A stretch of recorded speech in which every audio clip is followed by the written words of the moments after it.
모든 결과에는 원인이 있습니다.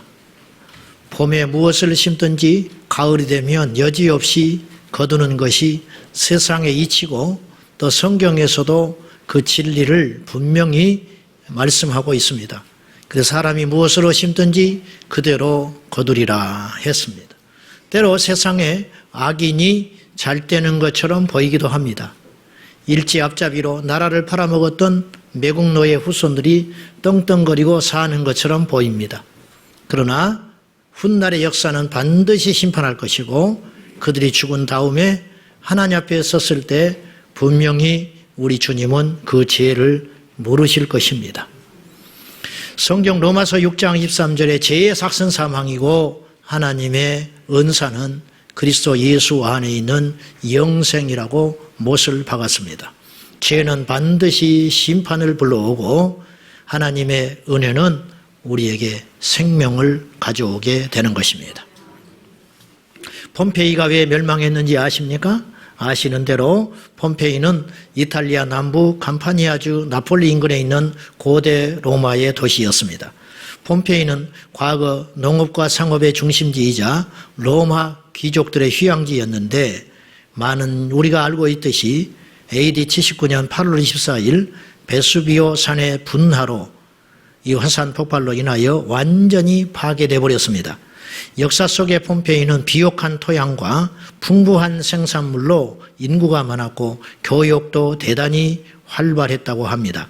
그래서 시민들의 삶은 부유하고 사치스러웠다고 합니다.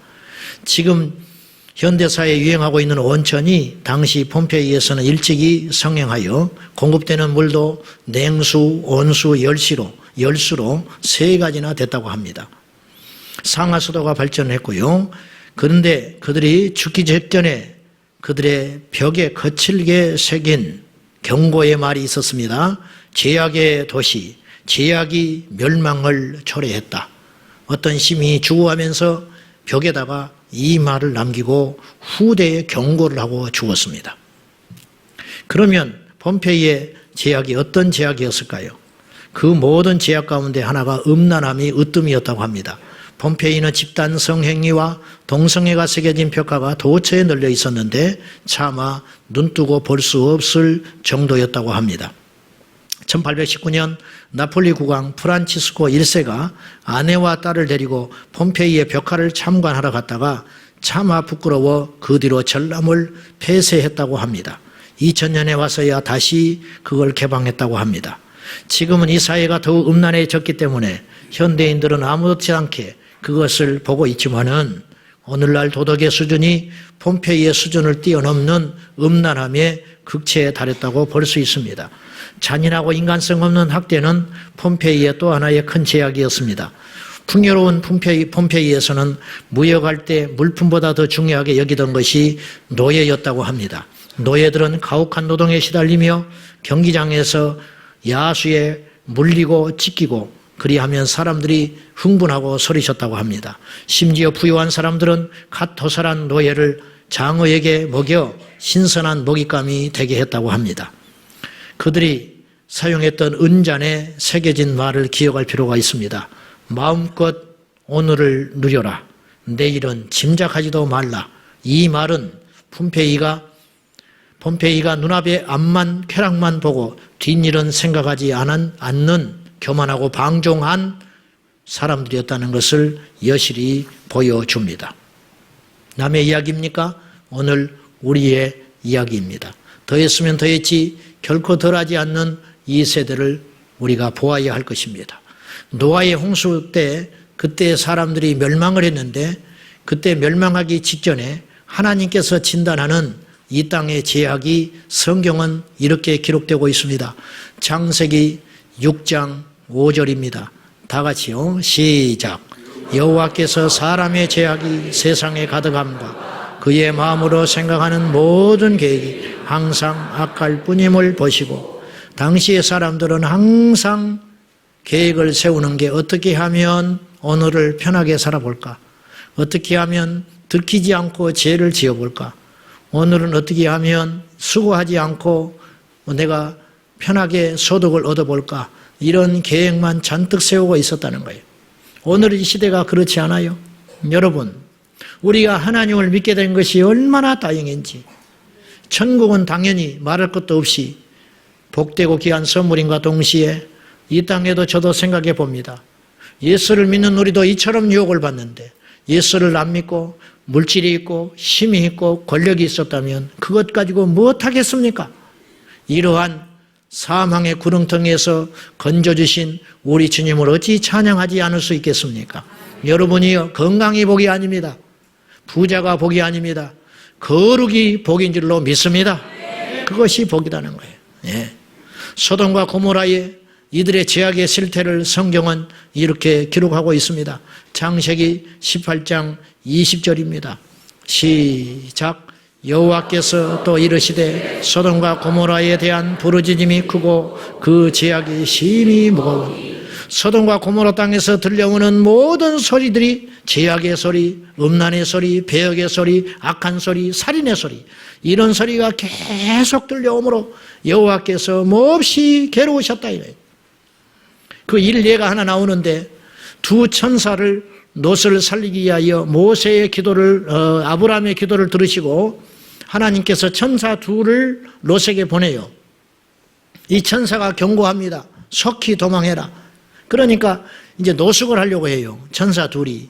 그래서 롯이 노숙을 못 시키고 천사를 알아보거든요.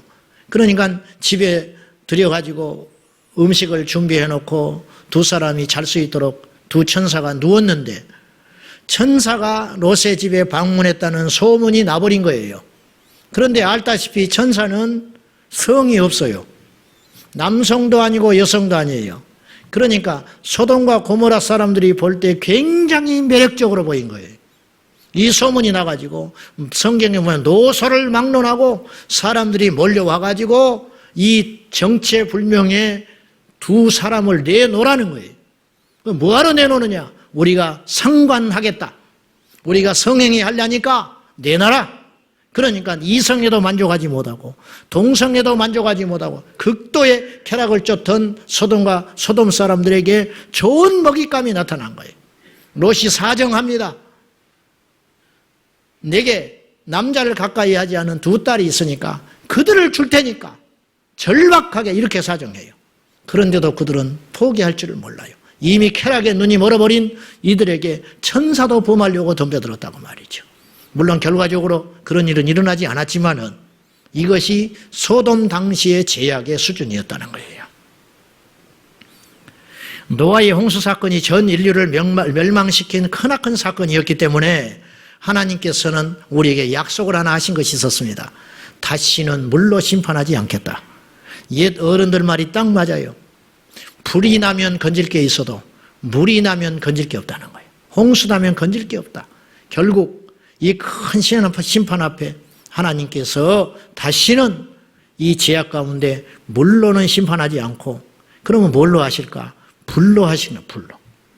그래서 물로 심판하지 않는다는 약조를 하기 위하여 무지개를 띄워주신 거예요. 여러분, 우리는 무지개를 볼 때 신기하게 여기고 좋게 여기고 사진을 찍고 그러지만 그 무지개를 볼 때마다 예수 믿는 우리는 두려움을 느껴야 돼요. 하나님께서 물로 심판하셨구나. 이 시대는 불로 심판할지 모른다. 소돔과 고모라를 불로 심판하지. 폼페이를 불로 심판하지. 근데 정작이요, 그 심판으로 인하여 죽어가는 인류들은 자기들이 하나님 앞에 범죄하여 심판받아 죽는 줄 모르고 죽었을 가능성이 커요. 소돔과 고모라가 하늘에서 불이 떨어질 때 이건 기후의 재난이라고 여기고 죽었지. 폼페이가 화산이 폭발하여 그들이 화산재에 덮여서 뼈도 못 추리고 죽었을 때 그들이 하나님의 심판이라고 여기고 죽었겠습니까? 천만에 그렇지 않았다. 여러분, 문제는 엉뚱한 곳에 있습니다. 답도 다른 데 있을 수 있습니다. 과거에요, 개인 PC가 보급되기 시작했을 때 막 컴퓨터에 대해서 잘 모를 때 용산에서는 쉽지 않게 아주 이런 천국이 벌어졌는데 모니터가 안 나온다고 모니터를 들고 나온 사람들이 많았대요. 모니터 고쳐주라고. 뭐 요즘 같은 모니터도 아니에요. 큰 모니터를 전철에다가 끙끙 이고 용산에 와가지고 우리 집 컴퓨터 모니터가 이상하다고. 그런데 모니터가 망가진 게 아니에요. 컴퓨터 본체가 망가져서 모니터가 안 나오는 거니. 이런 일이 생겼다는 거예요. 이건 영적으로 우리에게 주는 교훈이 큽니다. 당뇨가 걸린데 왜 눈이 멀어요? 췌장이 문제가 있는데 왜 눈이 뭐냐고요. 우리의 문제가 엉뚱한 데 있을 수 있다니까요. 여호와께서 내리시는 심판의 도구들을 우리가 주목할 필요가 있습니다. 신명기 28장에는 순종과 불순종에 따른 축복과 저주의 내용이 나오는데 거기에 보면은 저주 선포를 중심으로 볼 때 여호와께서 우리에게 내리시는 심판의 종류들에 대하여 너희가 여호와의 말씀과 계명을 버리고 너희의 뜻대로 우상을 숭배하고 제멋대로 살아가면 하나님께서 심판하신다고 말씀하셨는데 그 심판의 도구가 뭐냐면 연병, 전염병이다 이거예요. 한재와 풍재, 기후재앙, 가뭄과 기근, 비 대신 티끌과 모래를 보내겠다 그렇게 말씀하셨고 적군, 외부의 침입, 구약의 이스라엘이 가장 빈번하게 여호와의 심판을 받는 도구 중에 하나가 바로 외부의 침입이었습니다. 그래서 애굽의 침입을 당하고 블레셋의 고통을 당하고 아시리아, 바벨론, 로마에 이르기까지 끊임없이 여호와께서 이스라엘 백성들을 범죄했을 때 심판했던 도구가 외부에 의한 칼이었다고 말이에요. 칼. 각종 질병, 괴혈, 피부병, 미쳐나가는 정신병, 그리고 압제와 노략질, 강도를 당하여 약탈과 그 다음에 농사를 지어도 다 빼앗기고 돈을 벌어도 내 호주머니에 남지 않는 일이 왜 일어나느냐?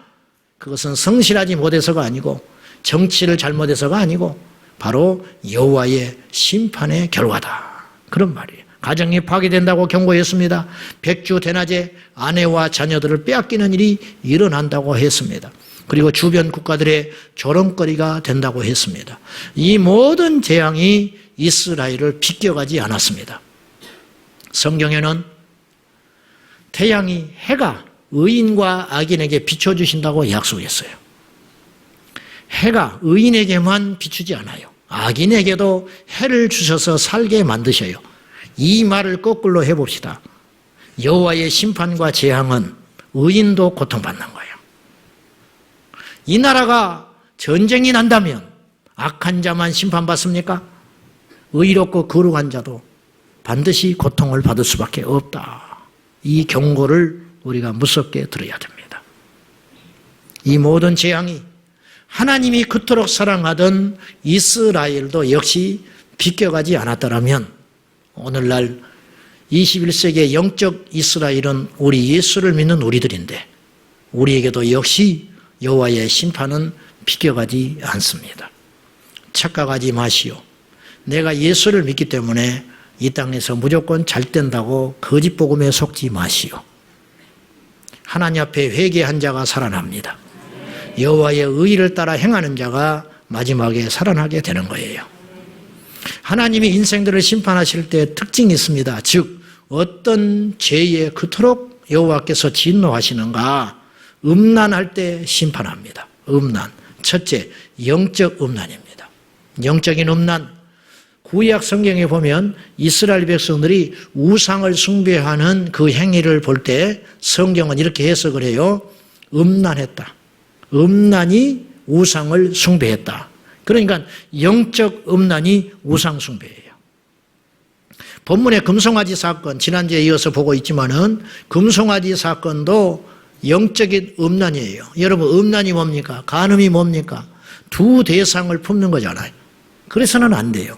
사랑을 둘을 해서는 안 되는 거예요. 우리가 하나님을 섬김에 있어서 두 대상을 섬기면 안 되는 거예요. 이게 영적 간음이에요. 가나안 땅에 들어가서 이들이 바알과 아세라를 섬겼습니다. 솔로몬은 노년에 아스다로스를 섬깁니다. 아스다로스는 사랑과 생산의 신이었습니다. 암몬의 신 몰렉을 섬겨서 자기 자식들을 막 태어난 자식들을 산채로 몰렉신에게 바쳤습니다. 이스라엘 백성들이 왜 복을 받는다고 하니까 왕정시대에 들어서 네르갈 담무스를 섬겼습니다. 신약에 와서는 제우스를 섬겼어요. 이들이 이스라엘의 우상숭배였어요. 이스라엘의 우상숭배. 영적 음란은 우상숭배입니다. 우상숭배는 세 가지 목적 때문에 자행돼요. 첫째, 물질의 신 때문에 물질을 얻기 위해서 우상 숭배해요. 복을 준다니까 우상에 가서 절을 하는 거예요. 두 번째, 성적인 욕망을 위해서 우상 숭배해요. 바알과 아세라신은 우상과 음란의 신이었어요. 세 번째는 자기의 명예욕을 위해서 우상 숭배하는 거예요. 제가 이야기는 누차 했습니다. 우리에게 우상이 있다. 물질의 우상, 성적인 우상, 그리고 자기의 권력의 야망, 명예의 우상이 우리 모두에게 있는 거예요. 목회자들은 큰 교회를 하고 싶어요. 유명한 사람이 되고 싶어요. 명예욕을 쫓는 거예요. 그러다가 사단이 나는 거예요. 성도들은 교회에 와서 부자가 되고 싶어 해요. 그래서 문제가 생기는 거예요.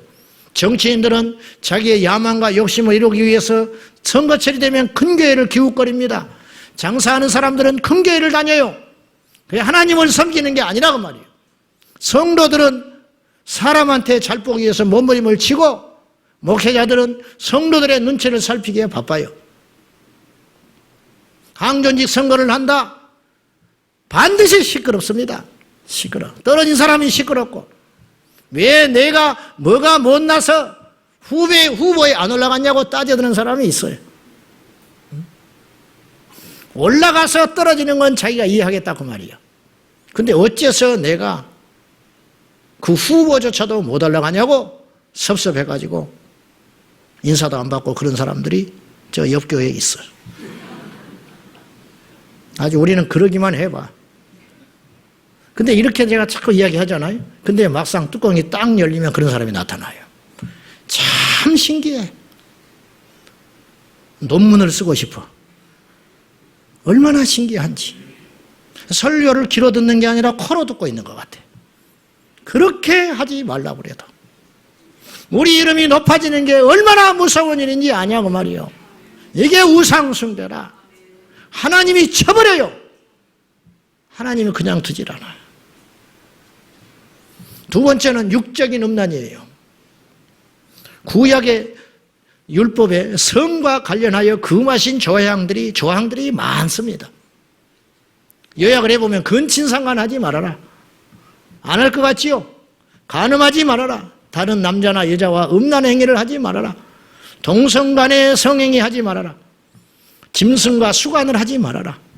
이 말은 성경의 그런 말들이 이미 3,500년 전에 모세 율법을 통하여 주님이 엄히 경고했다는 뜻은 뭘 말하느냐? 그 당시 상대적으로 그러한 일들이 이스라엘 주변 국가에서 무차별적으로 일어나고 있었다.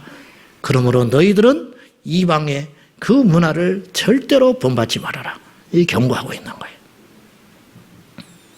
2015년에 우리나라 간통죄가 폐지됐습니다. 그로 인하여 어떤 변호사가 인터뷰를 했는데 부부간에 간통죄 폐지된 후에 30-40% 소송이 늘어났다는 거예요.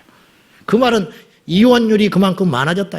이제 대놓고 바람을 피우는 세상이 됐어요. 그 다음에 뭐가 등장했느냐? 동성애. 30년 전에는 동성애라는 단어 자체를 우리가 들어보지를 못했다니까요. 이제는 이 말이 날마다 듣고 있어요. 우리가 지금. 동성애, 퀴어 축제라는 말로. 그 다음에는 뭐가 있을까요? 이제는 근친.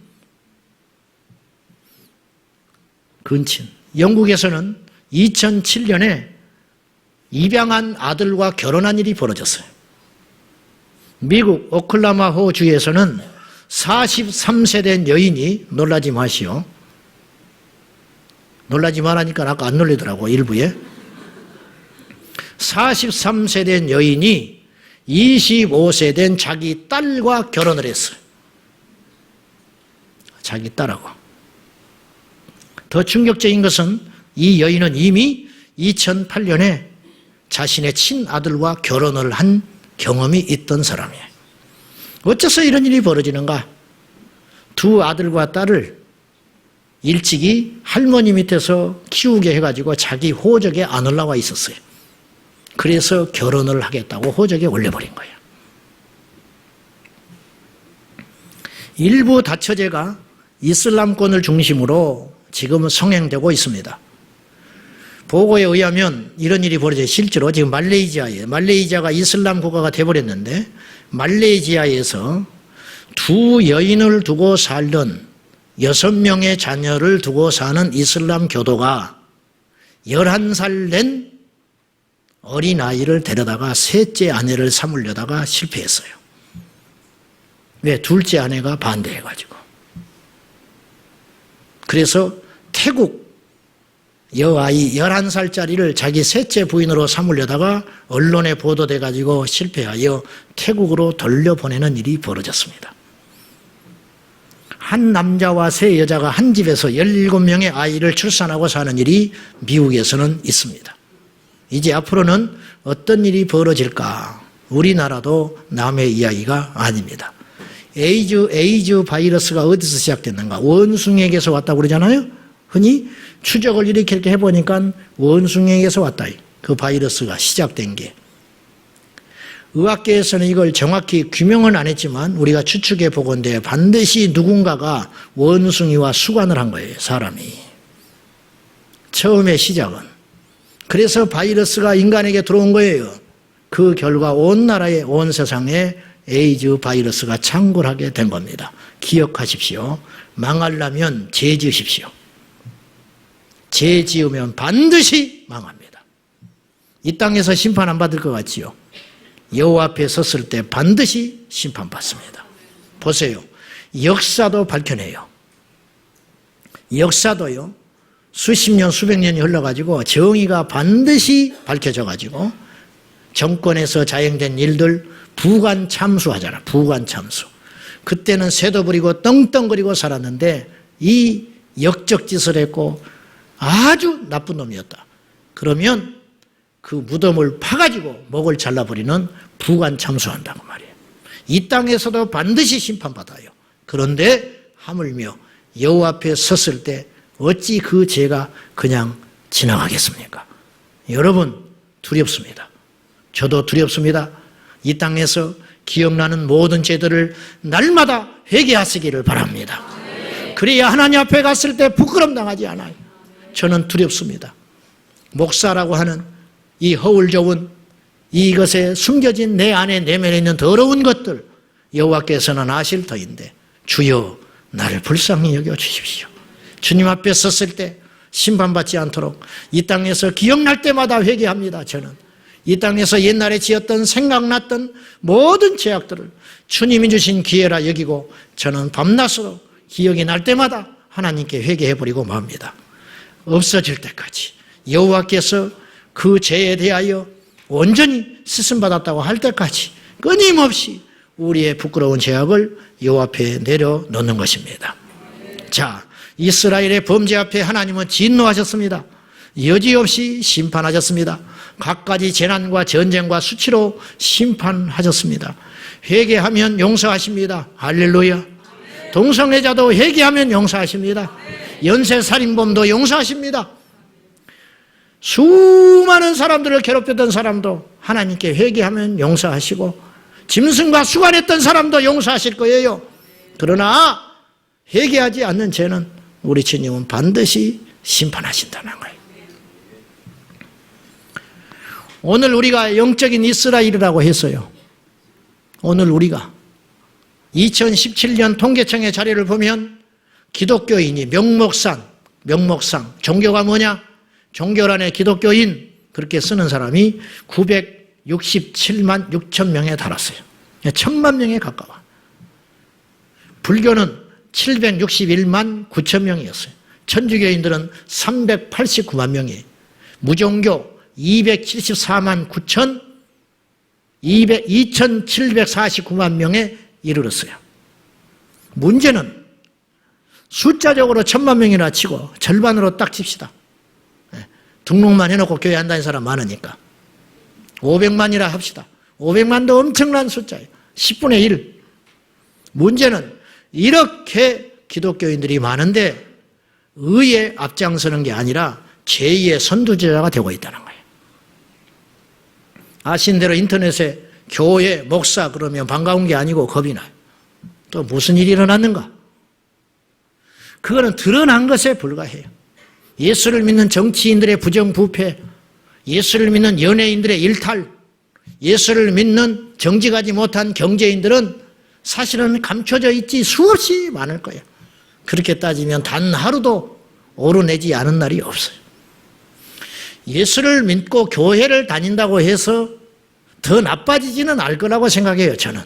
문제는 그리스도의 복음이 우리를 거룩하게 만들지 못하고 있다는 거예요. 이것 때문에 문제라는 거예요. 여러분, 우리가 여호와 앞에 불의해버리면 답 없습니다. 정말 답 없어요. 답 없어. 사단은 교회를 무너뜨리고 오염시키고 믿는 자들을 변질시키기 위하여 우는 사자처럼 오늘도 왕성하게 일하고 있는 것이 보이지 않습니까? 거룩을 지키십시오. 음란에서 떠나십시오. 영적 음란, 육적 음란에서 완전히 변화. 세상의 풍조를 따라가지 말고 세상 사람들이 그렇게 산다고 무덤덤하게 살지 말고 우리는 유행과 환경을 보지 말고 하나님의 말씀을 쫓아서 더 엄숙하게 말씀에 순종해야 할 것입니다. 사고도 사람이 칩니다. 그리고 수습도 사람이 합니다. 오늘 말씀을 보시면 오늘 본문의 내용은 잘 아시니까 내용은 설명하지 않겠습니다만은 이 본문의 내용 속에 세 부류의 종류의 사람들이 등장한다는 걸 알 수 있어요. 첫째는 멸망받는 자들이 나타나요. 금송아지 우상을 만드는데 앞장섰던 이 사람들이 3,000명이 네이 사람들에 의해서 도륙당해버려요. 3,000명이 죽어요. 그리고 32장 끝자락에 보면 여호와께서 백성을 치셨다고 그랬어요. 여기는 생략되어 있는 말이 있어요. 금송아지 사건을 통하여 3,000명이 죽은 걸로 끝나지 않았어요. 얼마나 큰 피해가 있는지는 나오지 않아요. 그리고 어떤 방법으로 여호와께서 치셨는지는 모르겠어요. 뭐 하나님이 직접 가서 뺨 때릴 리는 없지요. 질병을 내리셨든지 아까 우리가 신명기 28장에 봤던 것처럼 질병을 내렸든지 어떤 수단을 통해서든지 금송아지 사건과 연루된 수많은 사람들이 여호와의 심판을 받아서 멸망했다는 거예요. 그 멸망받은 자들이 등장해요. 두 번째, 아론과 같이 생존한 자들이 등장합니다. 살아남은 자들. 노아는요, 의인이지만 그리고 생존자지요. 근데 노아의 가족만 살아남았어요. 그러니까 중보자는 아닌 거예요. 살아남은 자가 있다. 오늘 우리 중에도 마찬가지. 멸망자, 생존자, 그리고 세 번째 중보자가 있다. 오늘 모세가 중보자예요. 중보자. 모세는 가만히 있어도 살자입니다. 그리고 하나님께서 말씀하신 것이 오히려 모세에게 큰 유혹이 될 수도 있습니다. 이들을 다 멸해버리고 너하고 내가 다시 시작하마. 저 같으면 그럴 것 같아요. 할렐루야. 하나님이 나를 이렇게 귀히 보시는구나. 우리가 단순히 그렇게 생각할 수 있습니다. 여러분, 지금 세상이 악이 창궐하고 막 저 제약의 땅에서 여호와께서 우리를 건져주셨다고 할렐루야 하지요. 이건 수준 낮은 신앙이라고 말이에요. 지금 하나님은 그것을 기뻐하지 않아요. 여호와께서 주목하는 자는 중보자다. 중보자. 하나님께서 인생을 멸망시키는 것이 절대 본심이 아니에요. 그래서 니느웨도 구원하셨어요. 요나가 고집을 부리고 안 가려고 할 때 하나님께서 몰아쳐요. 가라. 그럼 말 안 듣니까 하나님이 기적을 베풀어가지고 죽을 고비를 넘어가지고 강제적으로 요나에게 복음을 전하게 해요. 니느웨 길이 전부 더 오는데 사흘 걸립니다. 근데 요나는 하루 만에 끝내버려요. 그 말은 뭐예요? 건성건성. 이놈들 내가 어쩔 수 없이 하나님 무서워서 경고는 하는데 듣지 말아라. 그리고 하루 길을 대충 돌아버리고 온 거예요. 그런데 하나님이 그 하루의 일을 통하여 니느웨를 살려줘요. 우리 하나님이 그런 성품을 갖고 계셔요. 소돔과 고모라를 멸망시키려면 조용히 가서 불 때려버리면 되지. 뭐하러 아브라함에게 비밀을 말해줍니까? 아브라함은 결과적으로 실패한 중보자였어요. 하나님, 어찌하여 의인과 악인을 함께 멸하시려고 합니까? 소돔 땅에도 의인이 있을 것 아닙니까? 네 말이 맞다. 주여, 50명이 의인이 있다면 소돔을 멸망시키지 않겠습니까? 그러마. 45명이면 어떻게 할까요? 그렇게 할게. 40명이면 어떻게 할까요? 그래도 내가 안 멸망시킬게. 한 번만 더 들어주십시오. 이제 아브라함이 미안하기도 하고 무서워지기 시작하는 거예요. 30명이면 어떻게 하려합니까? 그래, 내가 그거 들어줄게. 20명이면 어떻게 하실래요? 알았어, 알았어. 한 번만 더 마지막으로 10명이면 어떻게 하실랍니까? 그래도 내가 봐줄게. 근데 아브라함의 기도는 거기에서 끝났어요. 만약에 말이죠. 아브라함이 이런 기도를 했다면 어떻게 했을까? 하나님, 소돔을 불쌍히 여겨주십시오. 나를 봐서, 그리고 내 조카 롯을 봐서 이번에 한 번만 심판을 미뤄주시면 안 되겠습니까? 그렇게 말한들 여호와께서 진노하셨겠냐? 아니다. 저는 안 했을 거라고 봐요. 그러실 것 같으면 의인 열에 하나님께서 들어주셨겠냐고 말이에요. 오늘 본문의 모세는 전형적인 중보자의 모습을 갖췄습니다. 오늘 32절을 한번 보시겠습니까? 여러분이 아는 분들도 꽤 있습니다. 32절 읽읍시다. 시작. 그러나 이제 그들의 죄를 사하시옵소서. 그렇지 아니하시오니 원하건대 주께서 기록하신 책에서 내 이름을 지워버려 주옵소서. 우리가 무심코 이런 말을 해요. 우리가 예수님 모를 때 지옥이나 가버려라. 죽을란다. 지옥? 지옥 있다면 내가 먼저 갈 거야. 이런 소리 했어요. 과거에. 그건 왜 했냐? 몰라서 했어요. 천국 지옥을 믿지 못했고 하나님의 심판을 몰랐기 때문에 겁없이 한 소리예요. 지금도 그런 사람 많아요. 그러나 주를 만난 사람은 그 소리 못해요. 해요, 못해요? 못하지요. 무서워서 못해. 진짜 그럴까 봐. 근데 모세는 오늘 어떤 엄청난 기도를 하고 있냐면 하나님, 너무 진노가 크신 줄 압니다. 도무지 나의 이 청혼이 받아들이지 않을 만큼 이스라엘은 큰 죄를 졌습니다. 그러나 합의하신다면, 용납하신다면 나의 기도를 들어주시되 내가 여호와의 생명책에서 내 이름이 없어져도 좋으니 이 백성을 다시 한번 용서해 주십시오. 이 기도는요, 정말 무서운 기도라는 거예요. 들어줬다면 어떡할 뻔했어. 모세는 영생의 비밀을 아는 사람이에요. 아는데도 불구하고 이 땅의 전부를 포기하는 것도 쉽지 않습니다. 눈에 보이는 세상을 포기하는 것도 쉬운 일이 아니에요. 그런데 영원한 세계를 모세는 포기하면서까지 이 엄청난 기도를 했다는 거예요. 이게 중보자예요. 이런 비슷한 인물이 또 있었습니다. 사도 바울입니다. 사도 바울이 로마서 9장 3절에서 이렇게 그의 서신서에서 고백을 합니다. 한번 읽어봅시다. 시작. 나의 형제 곧 고륙의 친척을 위하여 내 자신이 저주를 받아 그리스도에게서 끊어질지라도 원하는 바로라. 고륙 친척이 구원받아 천국에 들어갈 수만 있다면 나는 저주를 받아가지고 하나님 앞에 저주받아서 아무런 상관없는 끊어진 자가 되어도 상관이 없습니다. 이건 무슨 뜻이에요?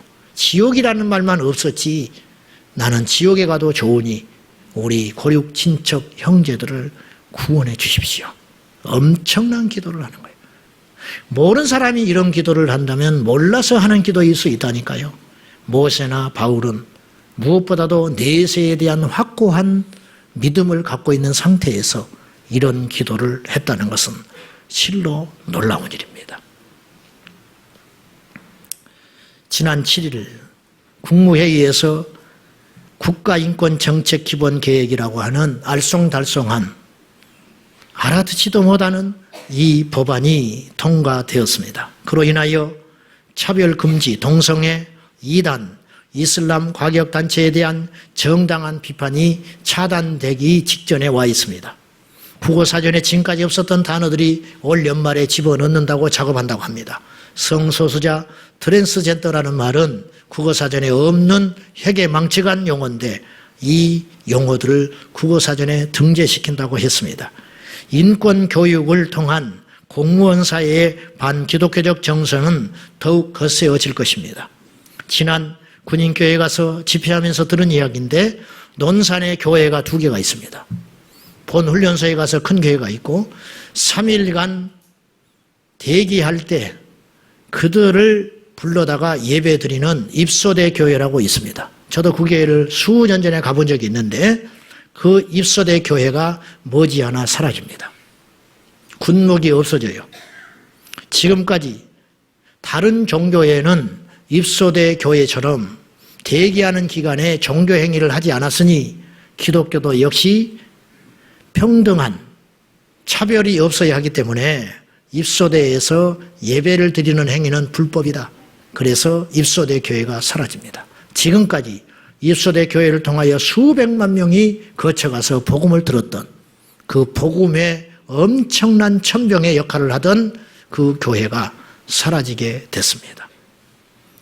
그러나 이제라도 늦지 않았습니다.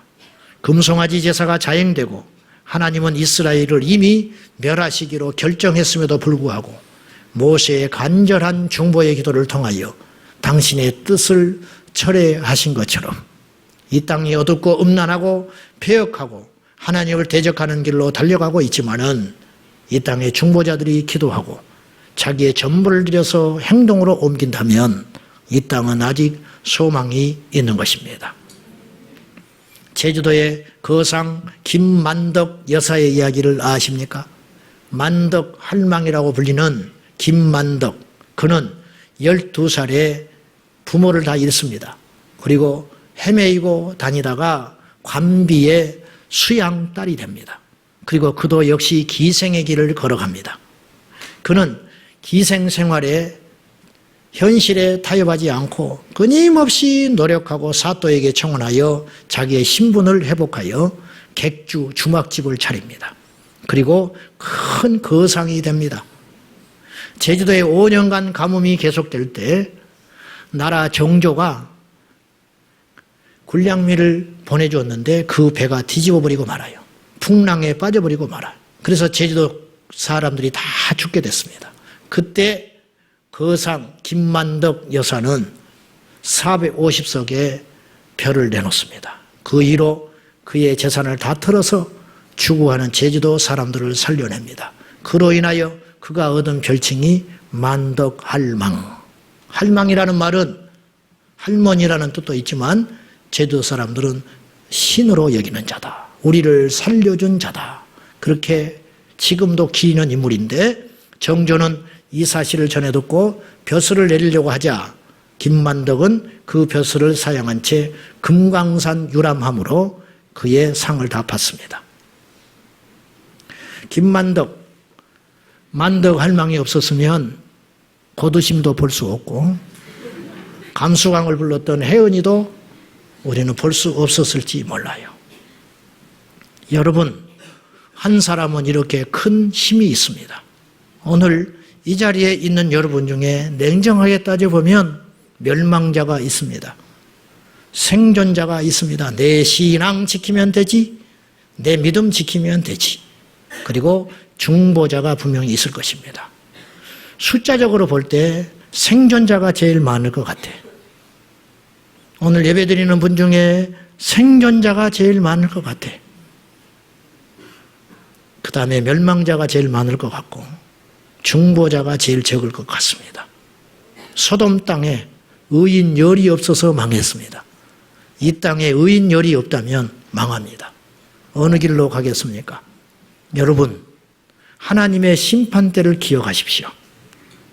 지난번에 제주도 갔더니 어느 장로님이 자기 사제를 다 털어서 거룩한 운동을 한다는 소식을 들었어요. 어차피 우리가 하나님 앞에 다 섭니다.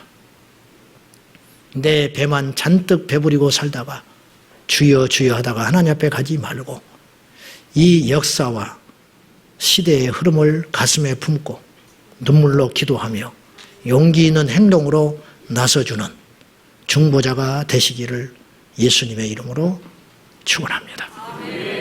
기도하십시다.